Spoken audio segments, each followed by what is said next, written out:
And as mentioned, the High Court has rejected Deputy President Rigathi Gachagua's attempt to halt the Senate's upcoming impeachment proceedings. And we're now joined by Seth Olale, who has been following the proceedings there at the High Court together with Walter Zuya. And we'll be getting in touch with Seth very shortly to find out what next around the Senate's upcoming impeachment proceedings. The High Court having declined to stop the Senate impeachment proceedings against the Deputy President Rigathi Gachagua. We'll be getting in touch with Seth Olale very shortly.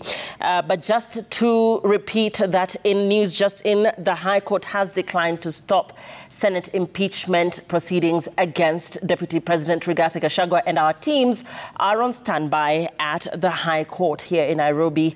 And we will be hearing right now from Seth Olale, who now joins us. Seth, Justice Chacha Mwita has delivered his ruling dismissing Gachagua's petition that sought to restrain the Senate from acting on the National Assembly's resolution passed on the 8th of October.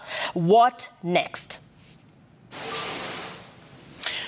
What next for DP Gachagua and his bunch of lawyers is to wait for the painful proceedings of impeachment to be undertaken by the Senate on Wednesday and Thursday before filing another petition. Maybe this time, just to preempt, could be a petition seeking now to stop another deputy president from being sworn in if and only if the Senate will adopt the National Assembly report, impeachment report, or rather motion.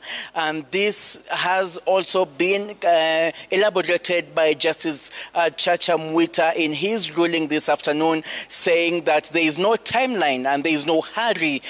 What the court is going to look into is whether Parliament, that is the National Assembly, and the Senate followed due process in this particular impeachment process. So what you asked, Lillian, what next for DP Gachagua? He has now to focus on how he's going to, put a very defensive case before the Senate starting tomorrow and later on Thursday when the Senate will vote. So it's time up in as far as an attempt to block Parliament from completing this particular impeachment proceeding against him. All attempts have failed, at least for now, in terms of seeking conservatory orders, stopping the Senate from stopping this impeachment proceeding from taking place. But I'm also with my colleague Zuya, Walter Zuya, and there are issues that the judge,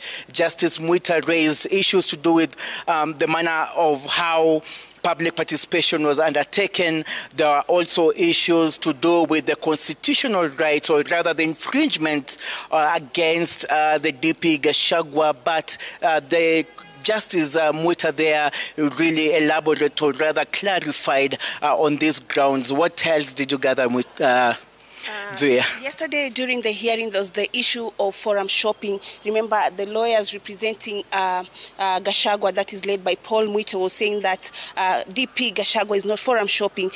This is because the National Assembly was saying that the lawyers of National Assembly and Senate, led by lawyer Peter Wanyama, were saying that DP Gachagua is forum shopping, considering that there are other matters. And as we speak, there are 5 matters that are consolidated that are going on before a 3-judge bench. So the issue of forum shopping, the issue of jurisdiction, the court said that yes, it has jurisdiction to hear this matter and determine, and that's why it went on and gave out the ruling. Then there was another issue of the 3 orders that he was seeking. These orders were all not struck out, but they were denied. And in short, Gachagua has been told that you have to follow the due process. You have to make sure that the legal mechanism has been followed, and that is from National Assembly, you go to the Senate, then after Senate gives out its decision, now you come to court. Remember that we have cases, the case of Meru Governor, Governor Mwangaza, that is what happened. So that is what DP is expected to do,